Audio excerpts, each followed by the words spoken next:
ஏங்க இப்போ வெளியில் தானே கிளம்புதே, அப்படியே ஒரு எட்டு கடைக்கு போய் நான் சொல்லுங்க 2-3 ஜாமானத்தை வாங்கிட்டு வருவீளா? நபரு நான் உன்னை இப்போ கடை பக்கம்லாம் போக முடியாது. வேலை விஷயமா என் ஃப்ரெண்டை பார்க்க போகிறேன். அப்புறமா நீ ஏன் கடைக்கு போய் வாங்கிக்க. இது எனக்கு தெரியாது, இதை வேற இவர் சொல்லி தான் வாங்கிட்டு வரேன்னு வாங்க. வீட்டில் உள்ள எல்லா வேலையும் முடிச்சிட்டு அப்புறமா கடைக்கு போவோம். போன வேகத்தை விட ஸ்பீடாக வர்றது என்ன காரணம்னு தெரியலையே. கடையில் ஏதோ ஜாமான் வாங்கணும்னு சொன்னியே, சொல்லு வாங்கிட்டு வரேன்.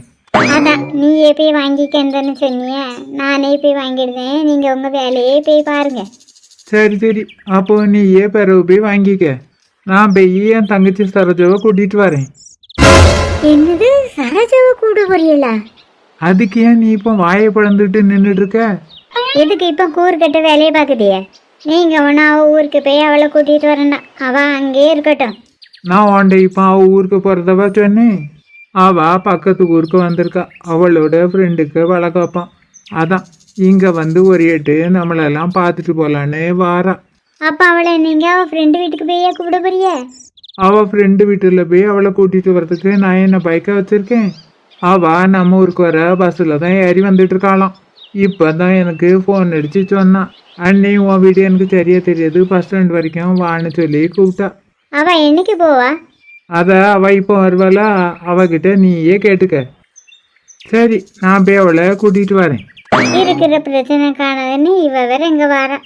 அவள் வர்றதுக்குள்ள இங்கே உள்ள ஜாமானத்தெல்லாம் எடுத்து ஒழிச்சு வைக்கணும். மகி, ஒரு நிமிஷம் அங்கே வா. இவன் இருக்கு கூட்டிய அவள் வாரா. இந்த வாளி குடத்தெல்லாம் உள்ள கொண்டு வை. யாருமா வர? வா, அத்தைக்காரி தான் வாரா. அத்தையா? எனக்கு அப்படி ஒரு சொந்தம் உண்டாமா? அந்த லட்சணத்தில் அவள் இருக்கா, வேற எங்க நான் உனக்கு சொல்லி தரேன். ஏம்மா, அப்பா வழியிலையா இல்லை உங்கள் வழியில் சொந்தமா? உங்கள் அப்பா வழி சொந்தம் தான். அது என்ன போய் தான் பயப்பட வேண்டியதாக இருக்குது. அவைய வந்தாக்கி எதுக்குமா இதெல்லாம் உள்ள தூக்கணும்? எல்லாம் ஒரு காரணமாக தான். உனக்கு அவளை பற்றி சரியாக தெரியல, அது என்ன போய் தான் இப்படி சொல்லுத. இப்படி பேசிகிட்டு இருக்கிறதுக்குள்ளே அவள் வந்துடுவா. தகன்னு உள்ள கொண்டு வை. இந்த குடத்தையும் சேர்ந்தப்புல தூக்கிட்டு போ. எதுக்கு தான் இப்படி அவைகளை கண்டு பயப்பட்டதா தெரியல. இந்த சேரை வேற இதுலலாம் போட்டிருந்துருக்கேன், முதல்ல இதை உள்ள தூக்கணும். எதுக்குமா அந்த சேரை தூக்குடியா? இது சின்ன பொண்ணு வீட்டு சேர் தானே, இதை வேற அவளுக்கு திருப்பி கொடுக்கணும்ல, அதான் எடுக்கேன். குடத்தையும் வாளியும் பத்திரமா உள்ள வந்துச்சியா? என் ரூமில் தான் வச்சுருக்கேன். இதையும் ஒரு ரூம்லேயே கொண்டு வச்சிரு. சரிம்மா. வர்றதுக்குள்ளே இதையும் உள்ளே கொண்டு வச்சிருவோம். ஆட்டோ சத்தம் வேற கேட்குது. இந்த நேரத்தில் நம்ம தெருவுக்கு யார் வரா? மைனியோ, மைனியோ, எங்கே இருக்கு? எங்கே வாங்க. சரோஜா, எப்படி இருக்கு? என்னைய பார்த்தா உங்களுக்கு எப்படி தோணுது? உடம்பெல்லாம் மிஞ்சிய மாதிரி இல்லை, அடிக்கடி கை கால் வலி வேற வருது. இதையும் வச்சுக்கிட்டு வீட்டில் எல்லா வேலையும் செய்ய வேண்டியதாக இருக்கு. உடம்புன்னு இருந்தா கை கால் வலியெல்லாம் வரதான் செய்யும். அதை பார்த்தா வீட்டு வேலைலாம் நடக்குமா? மைனியோ, மிந்திக்க 2 சுத்து பருத்தது மாதிரி இருக்கியே. அது வேற ஒன்றும் இல்லை சரோஜா, வீட்டில் உள்ள காஞ்சியெல்லாம் குடிப்பேனா, அதான் இப்படியே குண்டாயிட்டேன். உங்கள் உடம்பு இருக்க சாடைக்கு கை கால் வலி வர வேண்டியதான். ஆனால் எனக்கு இதுக்கு தான் வருதுன்னு தெரியல. நீ வந்துட்ட, உன்னைய கூடணும். அண்ணே வந்தார? எங்க அண்ணே? ஏதோ வேலை விஷயமா போறேன்னு சொல்லி நான் வந்து ஆட்டோவில் ஏறி போறவன். அப்போ நீ தான் ஆட்டோவில் வந்தியா? ஆமாம் மைனி, பஸ் ஸ்டாண்டில் இருந்து என்னால் நடந்து வர முடியல, அதான் ஆட்டோ பிடிச்சிட்டு வந்தேன். பக்கத்து தெருவில் வச்சு தான் அண்ணனை பார்த்தேன். சேர்ந்தாப்புல 2 பேரும் இங்கே வந்தோம். வந்தவே உள்ளே வராமல் உன்னையே வாசலே விட்டுட்டு போயிட்டாங்களாங்க.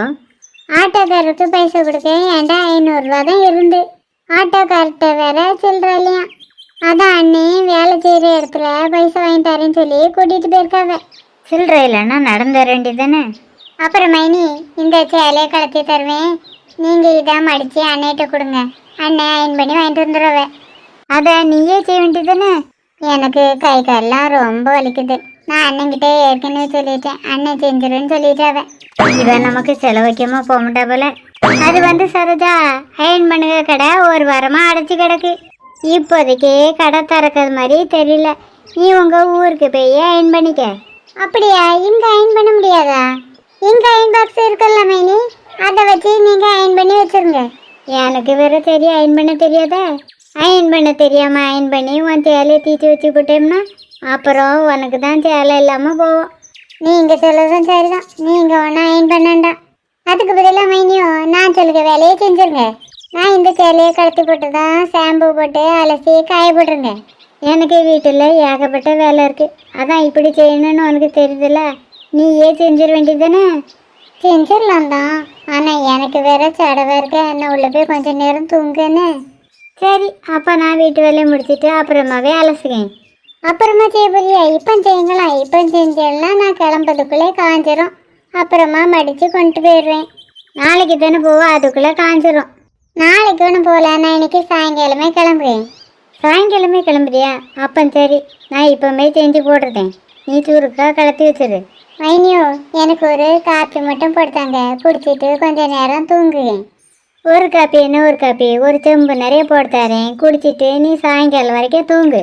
மைனியோ, பிள்ளைங்க ஆகாஷ் அவிய சித்தி வீட்டுக்கு போயிருக்கான். மகி உள்ள உட்காந்து டிவி தான் பார்த்துட்டு இருக்கா, போய் பாரு.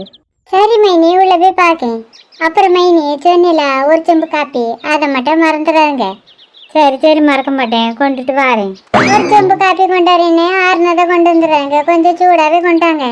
சூடா வேணுமா? சூடா சரியான காப்பி மண்டி குடும்பமா இருக்கும் போல. முதல்ல உள்ள போய் காப்பியை போட்டு கொடுப்போம். அப்புறமா அவ சொன்ன மாதிரி அவ சேலை அலசி காயப்படணும். கொண்டு வந்து பைய பார்த்துட்டு நிறைய நல்ல இருந்து உயிர் வாங்கிடுவாளோன்னு பயந்துட்டு இருந்தேன். நல்ல வேலை, இன்னைக்கு சாயங்காலமே கிளம்புக்கா. ஆனால் அதுக்குள்ளே இங்கேருந்து என்னத்தெல்லாம் தூக்கிட்டு போகிறாளோ தெரியல. முதல்ல உள்ள போய் சூடா ஒரு செம்பு காப்பியை போட்டு கொடுக்கணும். நல்ல வேலை, ரொம்ப தொலைவில் போய் மாட்டிக்கிட்டா, இல்லைன்னா என் நிலமெல்லாம் அம்பில் தான். ஆட்டோ வெளியில வெயிட் பண்ணிட்டு இருக்கேன். என் தங்கச்சி ரெடி ஆயிட்டாடா? வேலை எழுதிட்டு இருக்கா, இப்போ வந்துடுவா. ஏமா நீங்கள் அத்தை எல்லாத்தையும் எடுத்துகிட்டு போயிடுறதா சொன்னீங்க, ஆனால் அத்தை பக்கம் அப்படி தெரியல. இவ எப்பவுமே இப்படிதான், என் தங்கச்சியை குறை சொல்லிக்கிட்டு தான் இருப்பா. மகி, அவளை பற்றி முழுசாக தெரியாமல் பேசாத. அவள் கிளம்பி வந்த பிறகு ஆட்டோ வர சொல்லியிருக்கலாம்ல, அதுக்கு முந்தைய உங்களுக்கு என்ன இந்த அவசரம்? தங்கச்சி தான் சொன்னா, கொஞ்சம் ஜாமான் வாங்கிட்டு சேர்ந்தாப்புல ஆட்டோவுக்கு பிடிச்சிட்டு வர சொல்லி. அப்புறம் சொல்ல மறந்துட்டு, அண்ணாச்சி கடையில் தான் ஜாமான்லாம் வாங்கியிருக்கேன், வேற பைசா கொடுத்துரு. உன் அத்தையை பற்றி கொஞ்சம் முந்தைய சர்டிஃபிகேட் கொடுத்திய, இப்போ புரிஞ்சுதா அவளை பற்றி என்னன்னு? என்ன நான் சொன்னது மாதிரி ஆட்டோ பிடிச்சிட்டு வந்தியா? ஆமாம்மா, ஆட்டோ பிடிச்சிட்டு தான் வந்திருக்கேன். ஆட்டோவுக்கு பைசா கொடுத்துட்டாளா? கொடுத்துட்டேன், நீ ஒன்றும் கொடுக்கண்டா. நான் கொடுத்துறேன் தான், ஆனால் என்கிட்ட இருக்கிறது 500 தாள் தான். இறங்க இடத்துல போய் சில்லற இல்லைன்னு சொன்னால் நான் அங்கே இங்கேன்னு தேடிட்டு அலைய முடியாதுலானே, அதான் உன்னே கொடுக்க சொல்லி சொன்னேன். அப்புறமே நீ சாரியை பேக்கில் மறக்காமல் மடித்து வச்சுட்டீங்களா? நீ சொன்னது மாதிரியே நீட்டாக மடித்து பேக்குள்ளே வச்சுருக்கேன். நீங்கள் முந்திய மாதிரி இல்லை, இப்போ ரொம்பவே மாறிட்டியே. ஆமாம், நீ சொன்னது மாதிரி உன் மைனி ஒரு சுத்து பருத்துட்டா. உருவம் மட்டும் இல்லைனே, கோணத்துல நல்லாவே மாறிட்டாவ. மிண்டெல்லாம் சொல்றத இதை கொண்டுட்டு போ அதை கொண்டுட்டு போன்னு எல்லாத்தையும் எடுத்து தருவாவ. ஆனால் இப்போ எதுவுமே தர மாட்டுக்காவ. நீ கட்டியிருக்க சேலை ஏன் சேலை மாதிரி தெரியுது? ஆமாம் நீ, இது உங்களுக்கு தான். எனக்கு இந்த கலர் ரொம்ப பிடிக்கும்ல, அதான் எடுத்து கொடுத்துருக்கேன். உன்னைய விட என் தங்கச்சிக்கு தான் இந்த சேரீ நல்லா இருக்கு. அண்ணே, பேக்கை ஆட்டோவில் கொண்டு வை. அப்புறம் மகி, பரிசு எப்படி எழுதியிருக்க? நல்லா எழுதியிருக்கேன்.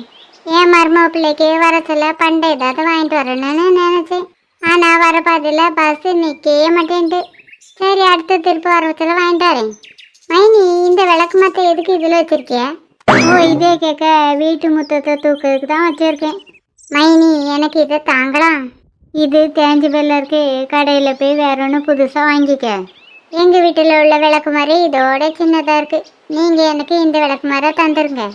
அப்படியே அந்த விளக்கு மாற்ற ஆட்டோவில் கொண்டு போய் வச்சிருங்க. சரி, கொண்டு போய் வைக்க. அப்புறம் மகி போயிட்டாரே? சரி, போயிட்டாங்க. அம்மா சொன்னப்ப நம்பலை, இப்போ இந்த அத்தையை பற்றி நல்லா புரிஞ்சு போச்சு. ஏப்பாடா, ஒரு வேலையை போயிட்டா, இப்போ தான் நிம்மதி.